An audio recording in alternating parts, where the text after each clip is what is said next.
Aujourd'hui, nous sommes à 40 espèces d'orchidées en Vendée et avec une forte progression depuis quelques années avec les changements climatiques. Il y a une orchidée qui est très intéressante, c'est Dactylorhiza incarnata, parce qu'il y a très peu de sites où on peut le voir et il est surtout ici très présent ici.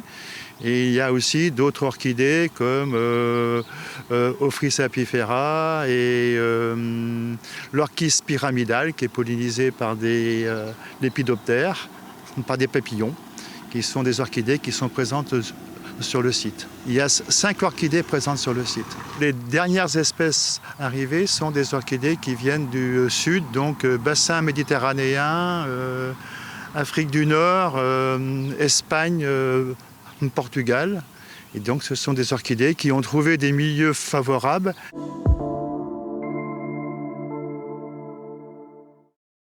Les orchidées sont très belles en photo.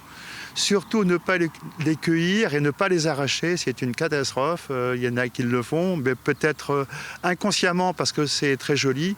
Mais en fin de compte, il ne faut pas y toucher. Il faut juste les regarder, les prendre en photo. Et en photo, on peut en profiter toute l'année. Observer simplement, surtout pas cueillir.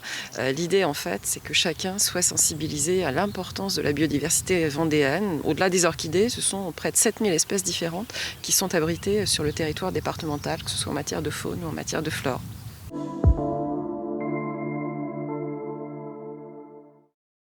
Effectivement, la Vendée abrite une quarantaine d'espèces d'orchidées. Alors des orchidées qui font partie de la biodiversité ordinaire, des orchidées un peu plus extraordinaires.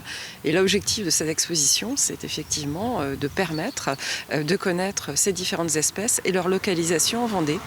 Ce sont effectivement d'assez grands panneaux qui sont répartis à l'entrée du site avec une petite fiche explicative d'information et puis une petite cartographie pour expliquer à quel endroit en Vendée ces espèces ont été répertoriées.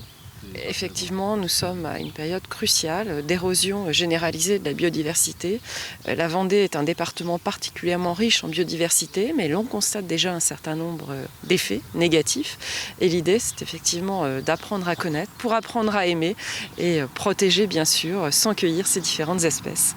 Tous les après-midi, à partir de 14h30, jusqu'au 6 novembre prochain, l'exposition est en libre accès, totalement gratuite pour le grand public.